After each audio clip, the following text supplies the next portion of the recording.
Bonjour et bienvenue dans cette nouvelle vidéo, dans cette série de vidéos du cours du management. Donc c'est un cours qui est complet, que je vous explique d'une manière qui est détaillée, avec des schémas, avec des tableaux, avec des représentations graphiques, d'une manière qui est très simple et très claire pour vous. Donc on est arrivé à la troisième chapitre. Donc la troisième chapitre, ça concerne l'environnement de l'entreprise. Ça marche?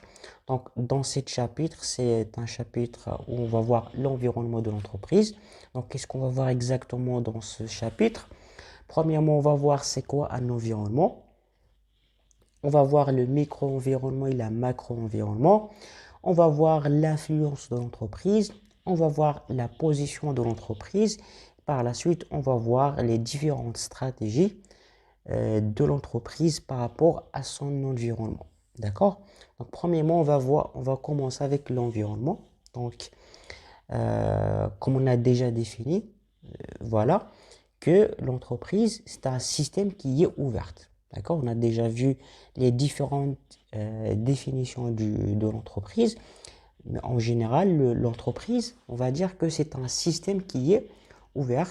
Il entretient des relations constantes avec son environnement. D'accord? Celui-ci est constitué de tous les éléments extérieurs à l'entreprise qui ont une influence sur elle. D'accord? Donc l'entreprise a des relations, on va dire, constantes, d'accord, avec son environnement. Et ces relations-là, ou bien ces partenaires dont il fait des relations, ils ont un impact ou bien une influence sur elle. D'accord? Donc, en général, on distingue deux types d'environnement. Le macro-environnement et le micro-environnement. C'est quoi la différence? Donc, un macro-environnement, c'est un environnement général de l'entreprise qui intègre les aspects sociologiques, économiques, juridiques, techniques, tant que nationaux qu'internationaux. C'est-à-dire que c'est un environnement qui est global où il y a des choses que, on va dire, l'entreprise n'a pas le contrôle. C'est-à-dire que l'entreprise ne peut pas contrôler des aspects juridiques d'un autre pays. D'accord? Donc, c'est des choses à l'extérieur de l'entreprise. Par contre, un macro-environnement, donc c'est un environnement spécifique de l'entreprise constitué de ses clients, ses fournisseurs, ses sous-traitants et ses concurrents. Donc, c'est un environnement très proche de l'entreprise, dont l'entreprise, il peut exercer une influence. D'accord? Donc l'environnement est constitué de l'ensemble des forces extérieures à l'entreprise qui agissent et réagissent au profit ou à l'encontre de l'entreprise. Donc l'environnement de l'entreprise, qu'est-ce qu'on trouve dans cet environnement-là? Un ensemble des forces, on peut les appeler des forces, c'est-à-dire que ces forces-là, soit ils auront un impact qui est positif sur l'entreprise, il va permettre à l'entreprise de grandir et être plus fort, ou bien ils auront un impact qui est négatif sur l'entreprise, ils vont affaiblir l'entreprise et puis il va souffrir. D'accord? Voilà. Donc, comme vous voyez dans ce petit schéma, c'est ça, on va dire, le schéma qui représente le micro et le macro-environnement. D'accord? Donc, comme vous voyez à l'intérieur, petit cercle de l'entreprise, il y a les clients, les fournisseurs, les concurrents. Donc, cette cercle-là, l'entreprise a un impact sur ça. Par exemple, l'entreprise a un impact sur les fournisseurs. Par exemple, l'entreprise, s'il ne veut pas, par exemple, acheter des matières premières ou bien des produits chez un fournisseur, il peut faire ça. Un jour, il va arrêter ses achats chez un fournisseur. Il va lui dire, OK, aujourd'hui, je ne vais plus acheter chez vous. Et voilà. Donc, l'entreprise a cette capacité. Ou bien, un jour, s'il décide d'arrêter de vendre un certain type de produit, même si, par exemple, les clients veulent ce produit-là, mais l'entreprise ne veut pas vendre ce produit-là, il a le droit, il va arrêter la vente de ce produit-là. Donc voilà, les clients ne peuvent rien faire. Donc là, l'entreprise a une influence. Il a une influence directe. Il peut exercer une influence directe sur ce milieu-là. D'accord? Par contre, l'autre environnement que vous voyez, c'est-à-dire la macro-environnement, comme l'environnement sociologique, démographique, économique, politique ou bien culturel, là, l'entreprise n'a pas le pouvoir. Il ne peut pas exercer aucun pouvoir. C'est-à-dire que une entreprise, par exemple, dans une économie d'un pays, l'économie, c'est plus grand. Et l'entreprise ne peut pas agir, par exemple, sur l'économie. Ou bien il ne peut pas agir, il ne peut pas influencer la culture d'un peuple. C'est très difficile que l'entreprise va agir ou bien peut influencer ou bien peut changer la culture euh, d'un peuple. C'est très difficile. D'accord? Voilà, donc l'entreprise agit également sur son environnement d'une façon positive, c'est-à-dire il peut agir d'une manière qui est positive ou bien d'une manière qui est négative. On va voir ça en détail par la suite, d'accord? Donc, qu'est-ce qu'on trouve plus en détail dans le micro-environnement? Donc, l'entreprise est en rapport permanent, étroite avec le personnel, les fournisseurs et les clients. C'est-à-dire que le micro-environnement, c'est un environnement qui est plus proche à l'entreprise qu'à, on va dire, en termes d'influence sur l'entreprise. Dans le micro-environnement, on trouve le personnel. Le personnel, c'est-à-dire les personnes qui travaillent dans l'entreprise. Donc là, l'entreprise a une influence qui est directe et très grande sur ces personnels-là. Au cas où il ne veut pas, par exemple, recruter quelqu'un, ou bien s'il veut arrêter le contrat voilà, alors il a cette capacité-là. Ou bien s'il souhaite changer le poste de quelques salariés, alors il peut faire ça. Ça marche. Aussi, les fournisseurs, comme on a déjà expliqué, que l'entreprise peut changer ou bien peut modifier sa relation avec ses fournisseurs d'une manière qui est très facile. Aussi avec les clients, l'entreprise peut, on va dire, modifier sa relation avec les clients, c'est-à-dire que les clients, qu'est-ce qu'ils font à l'entreprise? Ils achètent de l'entreprise. C'est ça la relation qui existe entre clients et entreprise. Et l'entreprise peut arrêter de vendre à ces clients-là. D'accord? Bien sûr que les entreprises ne veulent pas faire ça, mais juste, je vous explique la capacité que l'entreprise, qu'il a. Si l'entreprise ne veut pas vendre un produit, c'est son droit. Voilà, personne ne va l'obliger de vendre à des clients. D'accord? Quatrième chose, c'est les bailleurs de fonds. Donc les bailleurs de fonds, on peut dire que c'est des actionnaires, soit des actionnaires ou bien des institutions financières ou bien les banquiers. Là, l'entreprise, il a une influence qui est directe sur ça. Si par exemple l'entreprise ne veut pas, on va dire, prendre des crédits, ou bien parfois s'il ne veut pas distribuer beaucoup d'argent, je pense que il peut faire ça. Il peut garder l'argent qu'il gagne comme en réserve ou bien comme il va l'investir, il va réinvestir dans l'entreprise au lieu de donner cet argent-là aux actionnaires. D'accord? Donc voilà, cinquième chose, c'est l'État. Donc l'État, la relation qui existe entre l'État et l'entreprise, on peut la traduire sur la somme des cotisations que que l'entreprise verse à l'État, les cotisations sociales ou bien les impôts. D'accord? Et je pense que l'entreprise a une influence sur cette relation-là. Par exemple, si l'entreprise ne dégage pas de bénéfices, alors, il ne peut pas, on va dire, payer de l'impôt sur la société ou bien l'impôt sur le revenu tant qu'il n'a pas réalisé de gains et il ne peut pas payer. Il ne va pas payer. Ça marche? Sixième élément, c'est les institutions. Les institutions, ce sont les syndicats, les associations, les clubs, les partis politiques, la presse. Donc, toutes ces institutions-là, ou bien toutes ces organisations, Qu'est-ce qu'il, c'est quoi la relation qu'ils ont avec l'entreprise? Donc, ils ont, on va dire, ils font des collaborations avec l'entreprise en contrepartie d'un soutien financier. L'entreprise, on va dire, soutient financièrement, par exemple, une association ou bien un club.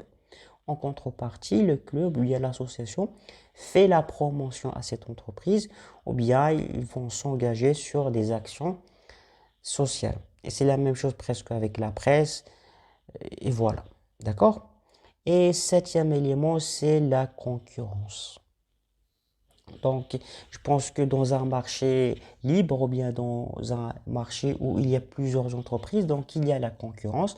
Donc, si l'entreprise améliore bien son offre et que les clients aiment bien son offre, je pense que l'entreprise peut, on va dire, peut avoir des parts de marché que les concurrents ont déjà. D'accord? Donc, on peut dire que l'entreprise a une influence directe s'il arrive à faire ça sur ses concurrents. Ça marche? Donc, c'est ça, on va dire, les éléments qu'on trouve ou bien dans le micro-environnement. Pour la macro-environnement, comme on a déjà dit que pour la macro-environnement, l'entreprise ne peut pas exercer une influence qui est directe sur son environnement, son macro-environnement, par exemple l'environnement politique. C'est l'ensemble des décisions politiques sur les thèmes de fiscalité ou bien du social. Par exemple, s'il y a une loi qui dit que l'entreprise, si elle réalise un bénéfice, il faut payer 30%. L'entreprise ne peut pas changer ça parce que ça fait partie, c'est de la politique. Ou bien s'il a dit que pour chaque salarié, il faut cotiser 30% de son salaire à l'État, l'entreprise est obligée de faire ça. Il ne peut pas changer de la loi. D'accord? Deuxième chose, c'est l'environnement économique. Qu'est-ce qu'on trouve ici? On trouve ici les grandes tendances liées à la conjoncture économique ou encore la politique monétaire qui vont s'influencer sur l'activité de l'entreprise. Donc, euh, par exemple, les banques centrales, on va dire dans des situations parfois économiques ou bien de crise, les banques, qu'est-ce qu'ils font? Les banques centrales des pays, qu'est-ce qu'ils font? Ils essaient d'augmenter le taux d'intérêt. Donc pourquoi ils essaient d'augmenter le taux d'intérêt?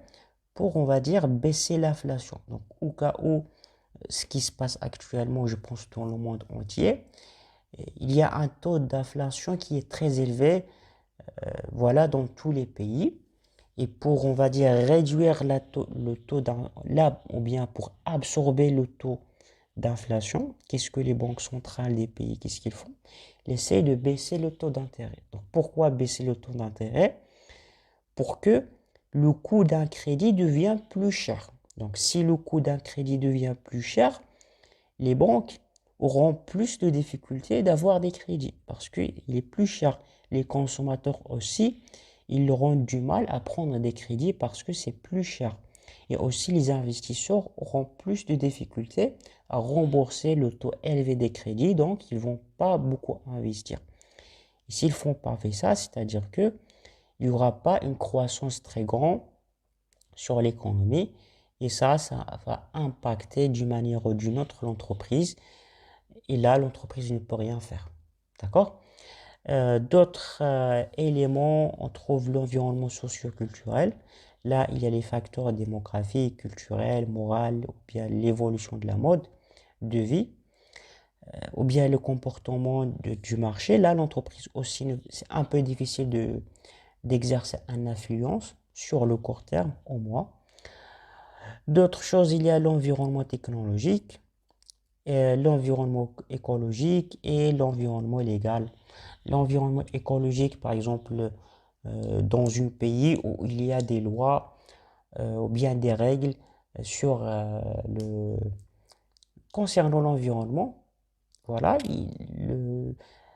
par exemple, s'il y a des lois, par exemple, je pense auparavant, il y avait des lois au Maroc concernant le plastique. Il interdit les entreprises ou bien toutes les personnes d'utiliser le plastique. Dans ce cas-là, les entreprises sont obligées de respecter ce loi-là. D'accord? Ils ne peuvent pas changer ce loi-là. Ça marche? Donc c'est ça on va dire, la macro-environnement. Donc maintenant, on va voir l'influence de l'entreprise. Donc l'entreprise a une influence sur l'environnement par sa stratégie, par son activité, par ses produits. L'entreprise modifie son environnement de façon soit positive ou bien négative. Donc on peut dire que l'entreprise a une influence, on va dire deux grands types d'influence sur l'économie ou bien sur son environnement. Soit un impact, bien une influence qui est positive ou bien négative. Donc par exemple, une entreprise, par sa présence dans une zone géographique donnée, a des influences positives sur l'environnement. Création d'emplois, formation des salariés, diffusion de technologies. Lorsqu'il innove, l'entreprise peut modifier ou créer des habitudes nouvelles de consommation. Voilà. Donc là, l'entreprise, s'il existe dans une zone géographique, on va dire, s'il fait tout ça, il crée de l'emploi, il forme les salariés, il fait des actions sociales, il développe l'infrastructure euh, du pays, ou bien de cette zone-là. Là, on va dire que c'est une influence qui est positive. Par contre, euh, une entreprise peut avoir des influences plus négatives sur son environnement. Soit la pollution, dégradation du paysage, conséquences négatives sur l'environnement écologique, licenciement massif. Donc là, dans une zone, par exemple, on peut trouver des entreprises qui font beaucoup de pollution ou bien qui ont recruté des personnes et après ils ont tout licencié ou bien, d'accord? Donc là, c'est une influence qui est malheureusement négative sur son environnement. Ça va? Donc c'est ça les deux grands types d'influence de l'entreprise sur son environnement. Maintenant, on va voir la position de l'entreprise. Donc, les caractéristiques du système économique dans lequel l'entreprise est située vont profondément influencer cette dernière. Donc l'entreprise ne peut pas être isolée du régime économique dans lequel il bénit. Pour simplifier, on oppose les nations économiques selon le régime de la propriété. Est-ce que c'est libéral ou bien collectif? Donc comme on a déjà vu que la macro-environnement, l'entreprise ne peut pas exercer une influence. D'accord? Il doit toujours soumettre. Et là, comme vous voyez, il y a deux grands systèmes. Il y a le système libéral, il y a le système collectiviste. Le système libéral, c'est un système qui est caractérisé par la propriété privée, des moyens de production, la liberté d'entreprise, chacun est libre, la recherche du profit individuel, il y a de la concurrence, donc c'est des marchés où tout est libre. C'est-à-dire que l'entreprise a le droit de faire des gains, de chercher un profit qui est individuel. Il a ses propres matériels, ses propres moyens. Donc là, on va dire, c'est un système qui est libéral. Par contre, un système qui est, on va dire, socialiste, les entreprises qui sont dans ce système-là, ils doivent respecter ce système-là. Là, la priorité est donnée à l'intérêt collectif et pas à l'intérêt individuel de l'entreprise. La propriété collective des moyens de production, c'est pour tout le monde. Ou bien c'est l'État qui contrôle ça. D'accord? Donc c'est un système qui est socialiste. Aussi, l'État dirige l'économie, le marché n'existe pas et le niveau d'échange, les prix et les revenus sont fixés par l'État. Donc là, c'est-à-dire que les prix de vente, les revenus, les salariés, euh, les échanges, c'est l'État qui fixe ça. C'est pas comme le système libéral. D'accord? Voilà. Donc presque c'est ça, on va dire, les grands deux types euh, des systèmes. Voilà. Donc, par la suite, on va voir les différentes stratégies que l'entreprise peut faire supposons qu'il est dans un système qui est libéral. Donc, les différentes composantes de l'environnement des entreprises évoluent, la concurrence se mondialise, la demande des consommateurs change rapidement, les technologies, les sciences progressent, les événements politiques et économiques s'enchaînent et la réglementation se modifie. Donc, avec tout ça, les entreprises doivent s'adapter, voilà, doivent adapter leur stratégie en fonction de l'évolution des composants de l'environnement.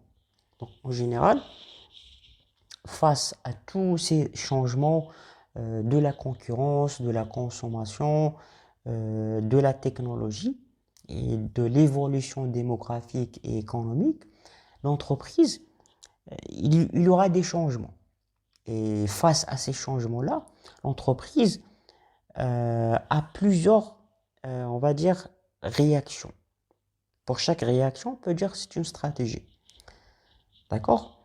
Donc, si l'entreprise n'a rien fait, n'a rien réagi, qu'est-ce qu'on dit? On dit que c'est une absence de stratégie. C'est une absence, c'est-à-dire que au cas où quelque chose s'est passé dans son environnement et l'entreprise n'a pas réagi, n'a rien fait, qu'est-ce qu'on va dire? Que c'est une absence de stratégie. Au cas où l'entreprise a fait juste réaction à ce qui s'est passé, qu'est-ce qu'on dit dans ce cas-là? On dit que c'est une stratégie qui est défensive. C'est-à-dire qu'il a attendu jusqu'à ce que les choses se passent et il réagit dans le moment même. Le moment même. Par contre, pour bien comprendre la différence, la stratégie offensive, c'est un peu le contraire. C'est-à-dire que avant même que les choses se passent, l'entreprise, avant, il a déjà essayé d'anticiper ce qu'il va se passer. Il a déjà fait la planification, il a déjà prévu ce qu'il va passer en futur. Donc, il a déjà fait avant des stratégies, des planifications pour éviter ce qui va se passer par la suite. D'accord? Donc, au cas où l'entreprise a anticipé les évolutions, c'est-à-dire que les évolutions qui ont un impact sur l'entreprise, soit technologique ou bien des risques, si l'entreprise anticipe ça, qu'est-ce qu'on dit? On dit que c'est une stratégie offensive. D'accord? Donc, c'est ça concernant l'environnement de l'entreprise. Donc, si vous voulez que je vous accompagne et je vous aide à améliorer votre niveau de français, donc comme vous voyez, je vous explique le cours que en français, parce que finalement, vous allez passer un examen en français et pas en arabe. Donc voilà, vous pouvez me le dire soit dans les commentaires, ou bien je vais vous laisser le lien dans la description. Vous cliquez et vous me rejoignez pour vous aider et vous accompagner à améliorer votre niveau de français jusqu'à vous arriver à parler français couramment. Et voilà, je vous dis à la prochaine chapitre et à bientôt.